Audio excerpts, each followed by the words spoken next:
Yo soy Daniela, pero en el hospital todos me llaman Dani. Tengo 32 años y he trabajado como enfermera por más de 10. Mi trabajo en un hospital aquí en Ciudad de México es mi vida. Siempre me ha gustado ayudar a las personas, y ser enfermera me da esa oportunidad todos los días. Mi madre también era enfermera, así que creo que lo llevo en la sangre. El trabajo es pesado, especialmente en el turno de noche. Mi rutina comienza a las 7 de la noche y termina a las 7 de la mañana. Tratamos todo tipo de casos, pero la UCI siempre es la parte más tensa. No hay margen para errores. He visto muchas cosas ahí, he perdido pacientes que se convirtieron en amigos, y eso duele. Pero tenemos que seguir adelante, siempre pendientes del próximo paciente que necesita ayuda.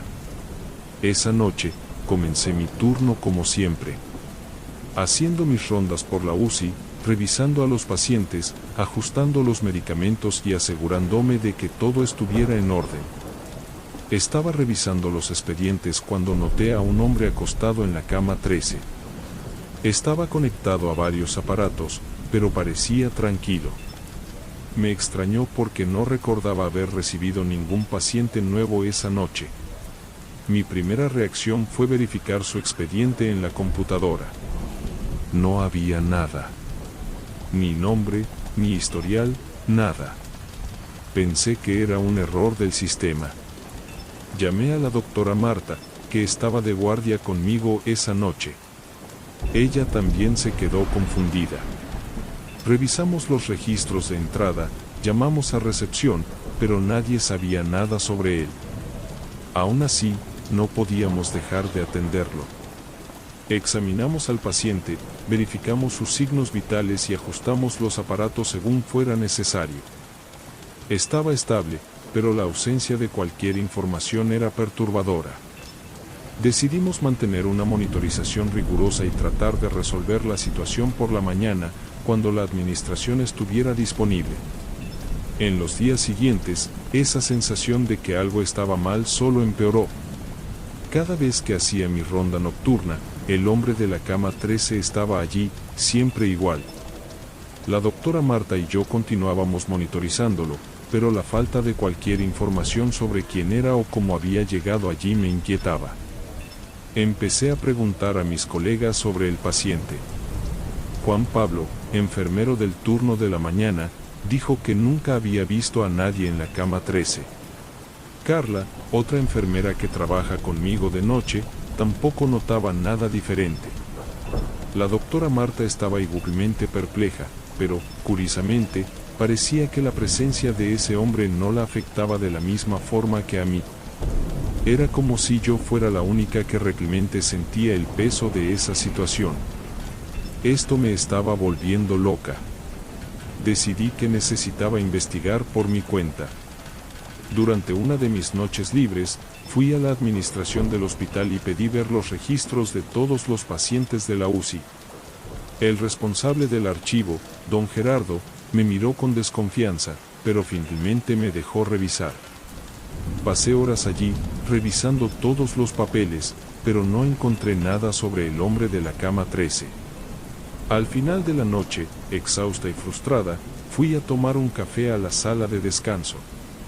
Fue entonces cuando doña Celia, una enfermera jubilada que estaba visitando el hospital, se acercó a mí. Me preguntó qué hacía allí tan tarde y, cuando le conté sobre el paciente misterioso, se puso pálida. Doña Celia me contó que, muchos años atrás, hubo un paciente en la cama 13 que murió de manera misteriosa. Se llamaba Pedro y había sufrido un accidente grave. A pesar de los esfuerzos del equipo médico, no sobrevivió. La historia decía que, incluso después de muerto, cosas extrañas seguían ocurriendo en la cama 13. Algunos empleados creían que su espíritu aún vagaba por el hospital. Mi corazón se aceleró. Pedro. Ese era el nombre que necesitaba. Esa noche, volví a casa con la cabeza a 1000 por hora. Necesitaba confrontar al paciente. En mi próxima noche de trabajo, Fui a la cama 13 con una mezcla de miedo y determinación. Cuando llegué, él estaba allí como siempre, esperándome con la misma mirada vacía. Intenté hablar con él, pero seguía mirando al vacío, sin responder. Entonces decidí volver al archivo del hospital y busqué su expediente. Ahí estaba, con todos los detalles del accidente y su muerte. Pero lo más perturbador era su foto. Era el mismo hombre que veía todas las noches en la cama 13. Regresé a la UCI y, con el expediente en mano, me acerqué al paciente. Le mostré la foto y le pregunté qué quería. Para mi sorpresa, finalmente habló. Con una voz débil y distante, dijo: «Solo quiero que alguien sepa lo que me pasó». Mi corazón estaba en la boca. Le pregunté qué quería decir con eso. Pedro contó que había sido víctima de negligencia médica. La noche del accidente, los médicos estaban sobrecargados y no le prestaron la debida atención. Murió debido a un error que podría haberse evitado. Con esta revelación, sentí una mezcla de tristeza y rabia. Decidí que debía hacer algo. Al día siguiente, fui a la administración del hospital y denuncié lo que Pedro me había contado.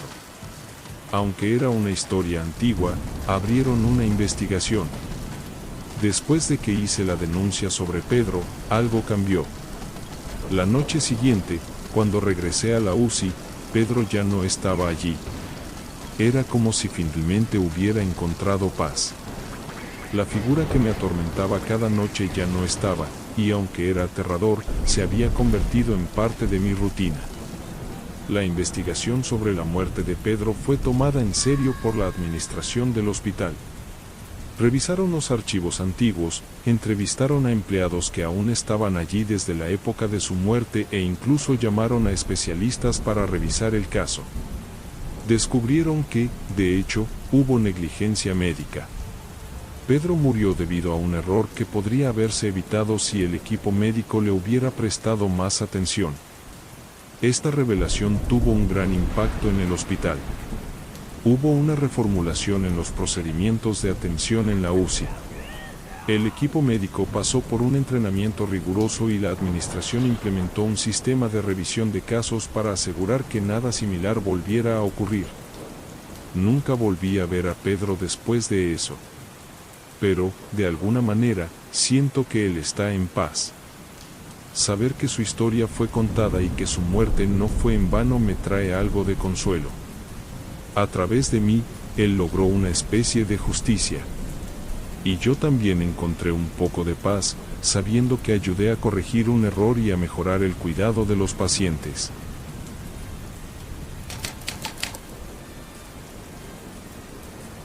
Me llamo Marcos y soy enfermero. Después de muchos años trabajando en un hospital en Guadalajara, decidí enfrentar un cambio y buscar nuevas oportunidades en otra ciudad. Así fue como conseguí un empleo en un hospital aquí en la Ciudad de México. Confieso que al principio estaba bastante entusiasmado con la idea de empezar de nuevo en un lugar nuevo. Era una oportunidad para explorar diferentes horizontes en mi carrera y, de paso, conocer una nueva comunidad. Pero, desde los primeros días en el nuevo hospital, algo me incomodaba. No sé bien cómo explicar lo que era. Tal vez era la sensación de estar en un entorno desconocido, o quizás era algo más profundo. A pesar de eso, mantuve mi enfoque en el trabajo. Después de todo, como enfermero, mi prioridad siempre ha sido cuidar de los pacientes y asegurarme de que reciban el mejor tratamiento posible. Sabía que necesitaba adaptarme al nuevo ambiente y dar lo mejor de mí. Mientras trataba de ajustarme al ritmo frenético del nuevo hospital, un caso en particular llamó mi atención. Un paciente llegó a la sala de emergencias en estado grave, víctima de un accidente automovilístico. Los médicos lucharon por estabilizarlo, pero su estado era crítico y, en poco tiempo, lo llevaron a la UCI, donde cayó en coma. El paciente, cuyo nombre era Daniel, tenía pocos familiares en la ciudad. La única persona que aparecía regularmente para visitarlo era su tío, un hombre de mediana edad llamado Carlos. Venía todas las noches, siempre con una expresión preocupada, pero agradecido por el cuidado que yo y el equipo médico brindábamos a su sobrino. Nuestras conversaciones eran simples y directas. Carlos hablaba sobre la personalidad y los gustos de Daniel, como si estuviera compartiendo historias sobre un amigo querido. Parecía genuinamente preocupado por el bienestar de su sobrino y siempre me agradecía por estar allí para cuidarlo. Al principio, nada parecía fuera de lo común. Después de todo, era natural que un pariente cercano estuviera presente para apoyar a un ser querido en una situación tan delicada. Sin embargo, a medida que pasaban las noches y Daniel permanecía en coma, empecé a notar algo extraño en las visitas de Carlos. Algo no cuadraba, pero no podía identificar qué era. A medida que los días se convertían en semanas y Daniel seguía en coma, las visitas de Carlos se volvían cada vez más frecuentes e intensas. Llegaba al hospital siempre a la misma hora, con una expresión de ansiedad que no pasaba desapercibida. En una noche particularmente oscura, mientras verificaba los signos vitales de Daniel, Carlos se acercó a mí con una mirada preocupada. «Marcos, tienes que prometer que cuidarás bien de él», dijo Carlos, su voz sonando más urgente de lo habitual. Asentí, sin comprender completamente la gravedad de sus palabras. «Claro, Carlos. Estamos haciendo todo lo posible para asegurarnos de que reciba el mejor tratamiento». Carlos fijó sus ojos en mí por un momento, como si estuviera evaluando si podía confiar en mí. «Sé que puedo confiar en ti, Marcos. Eres nuestra única esperanza». Sus palabras me dejaron perplejo, pero antes de que pudiera hacer cualquier pregunta, Carlos se alejó rápidamente, como si estuviera huyendo de algo que lo atormentaba. Esa noche, mientras reflexionaba sobre el extraño intercambio de palabras con Carlos, una sensación de inquietud se instaló en mi pecho. ¿Qué quería decir con única esperanza? ¿Y por qué me sentía tan incómodo en su presencia? Una noche, cuando estaba en la unidad de cuidados intensivos, me sorprendió un murmullo agitado que provenía de la cama de Daniel. Corrí hasta allí y vi los monitores mostrando señales de actividad inusual.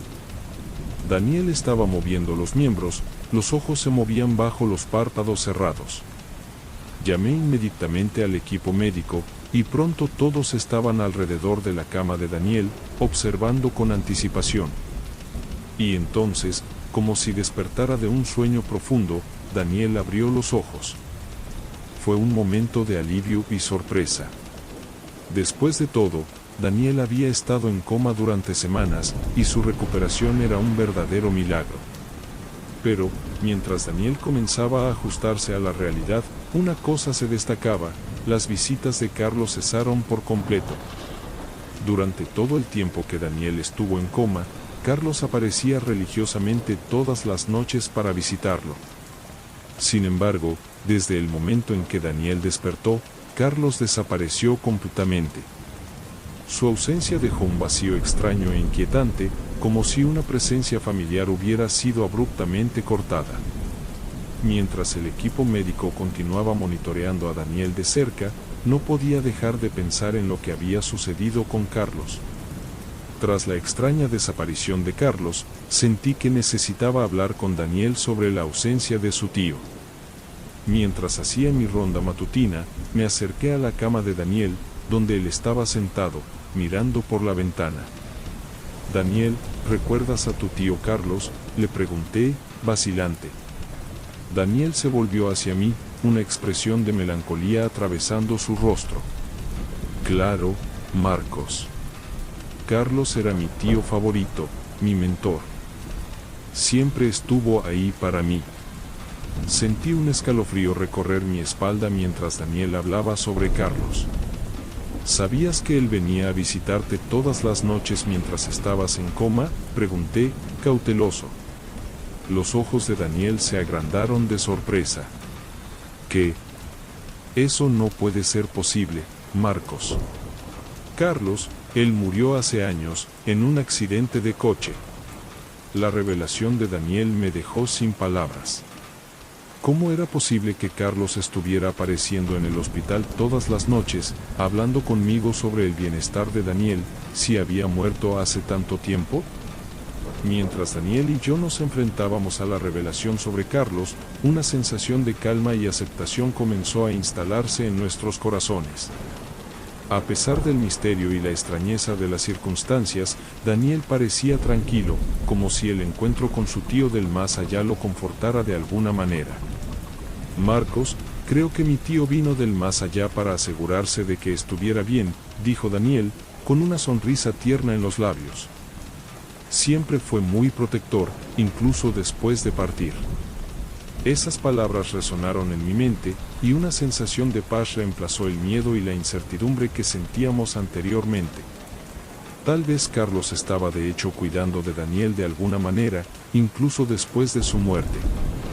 Conforme pasaban los días y Daniel continuaba recuperándose lentamente, el recuerdo de las visitas de Carlos al hospital se convirtió en un recuerdo reconfortante. Daniel recibió el alta poco tiempo después, parecía un milagro, pero estaba totalmente recuperado. Creo que las visitas del tío Carlos ayudaron a Daniel a recuperarse. Después de este episodio, continué mi vida y mi trabajo normalmente. Esta historia la compartí solo con mis amigos más cercanos, pero no comenté nada con nadie del hospital.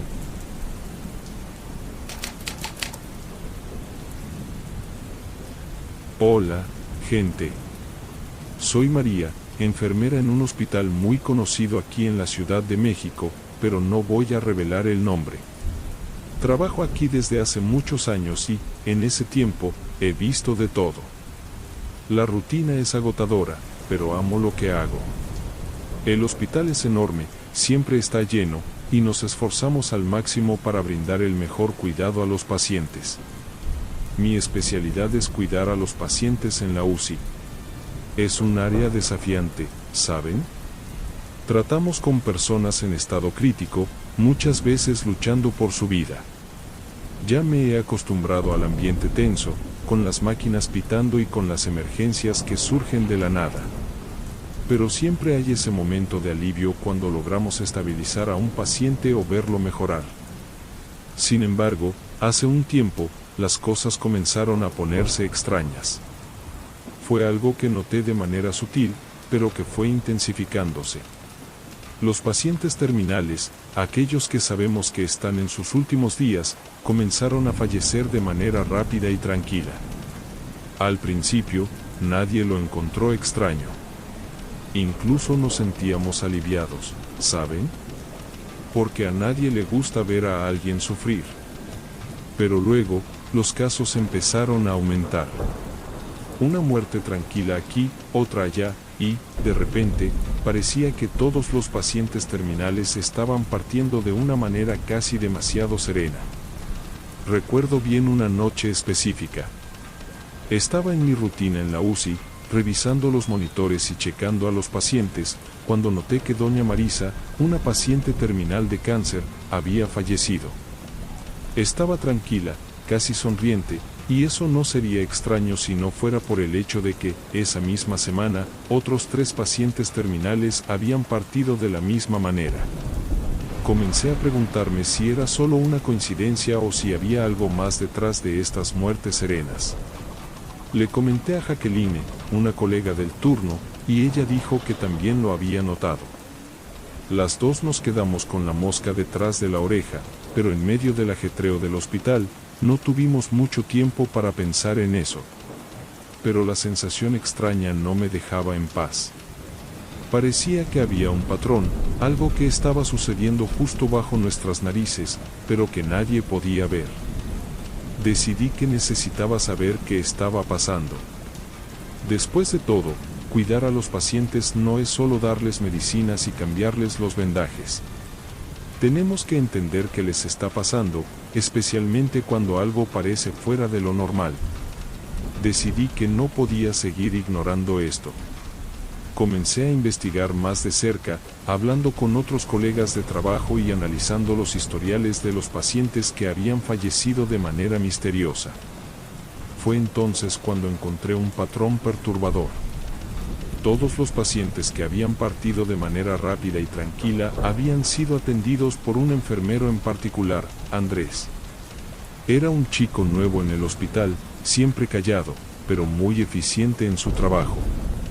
Al principio, pensé que era solo una coincidencia, pero cuanto más investigaba, más convencida estaba de que había algo raro. Hablé con Jacqueline sobre mis descubrimientos, y ella también lo encontró sospechoso. Decidimos observar a Andrés más de cerca, sin levantar sospechas. Comenzamos a notar que él siempre estaba cerca cuando los pacientes partían, y que su presencia parecía traer una calma sobrenatural al ambiente. Decidí confrontar a Andrés sobre mis sospechas, pero él negó vehementemente cualquier implicación en las muertes de los pacientes. Parecía genuinamente sorprendido por las acusaciones, y confieso que, por un momento, llegué a dudar de mí misma. Pero algo dentro de mí insistía en que él sabía más de lo que decía. Y estaba decidida a descubrir la verdad. Mis sospechas sobre Andrés solo aumentaban cada día que pasaba. No podía sacarme de la cabeza la idea de que él estaba de alguna manera involucrado en las muertes misteriosas de los pacientes terminales. Decidí que necesitaba reunir más pruebas antes de hacer cualquier acusación oficial, así que comencé a observarlo más de cerca. Una noche, mientras hacía mi ronda por la sala de pacientes críticos, vi a Andrés entrando en la habitación del señor Miguel, un anciano que luchaba contra una enfermedad terminal. Me escondí, observando por la rendija de la puerta, mientras él se acercaba al lecho del paciente. Lo que vi a continuación me dejó helada. Andrés comenzó a susurrar algo al oído del señor Miguel, palabras que no pude entender. El anciano pareció relajarse de inmediato, como si estuviera siendo hipnotizado. Me quedé paralizada de horror, incapaz de creer lo que estaba viendo. Después de unos minutos, Andrés salió de la habitación como si nada hubiera pasado. Corrí hasta el señor Miguel, pero ya era demasiado tarde. Estaba muerto, con una expresión serena en el rostro. Aquello solo confirmó mis sospechas. Andrés estaba de alguna manera provocando la muerte de los pacientes, pero ¿cómo? Decidí que era hora de actuar. Fui directamente a la oficina de administración del hospital y conté todo a la doctora Carmen, la directora. Ella quedó impactada, pero sabía que necesitábamos pruebas concretas para acusar a Andrés. Llamamos a seguridad del hospital y decidimos vigilar de cerca sus movimientos. A la mañana siguiente, mientras revisábamos los registros de entrada y salida de la sala de pacientes terminales, encontramos algo perturbador. Andrés había estado presente en todos los casos de muerte rápida y tranquila en los últimos meses. Aquello era la prueba que necesitábamos, pero aún había algo más oscuro detrás de todo esto. Con las evidencias en mano, confrontamos a Andrés. Él negó vehementemente cualquier implicación en las muertes de los pacientes, pero los registros no mentían. Ante las pruebas irrefutables, finalmente cedió y confesó. Según él, no soportaba ver más el sufrimiento de los pacientes terminales. Sentía que estaba haciendo un favor al ayudarlos a partir de manera rápida y tranquila. Pero lo que reveló a continuación fue aún más perturbador. Andrés admitió que estaba realizando un ritual macabro para facilitar el paso de los pacientes al más allá. Creía que, al realizar este ritual, estaba ayudándolos a encontrar paz en el momento de la muerte. Nos contó que aprendió estos métodos con un antiguo mentor, un curandero que conoció durante un viaje al interior del país. Confesó también que, aunque creía estar ayudando, no tenía control sobre las consecuencias del ritual, y que algunas muertes habían sido más traumáticas de lo que esperaba. Aquello era más de lo que podría haber imaginado. Andrés estaba jugando con fuerzas que no comprendía, poniendo en riesgo la vida de los pacientes y faltando al respeto a la ética y los valores de la profesión. Con la confesión de Andrés, se llamó a la policía y él fue arrestado por homicidio culposo. El hospital pasó por una investigación interna y reforzó los protocolos de seguridad para garantizar que algo así nunca volviera a suceder. Pero incluso con el fin de esta historia macabra, no podía sacar de mi cabeza las imágenes de los pacientes partiendo de manera tan tranquila, pero al mismo tiempo tan perturbadora. Aquello sería para siempre una cicatriz en mi memoria, un recordatorio sombrío de cómo el mal puede esconderse incluso en los lugares más inesperados.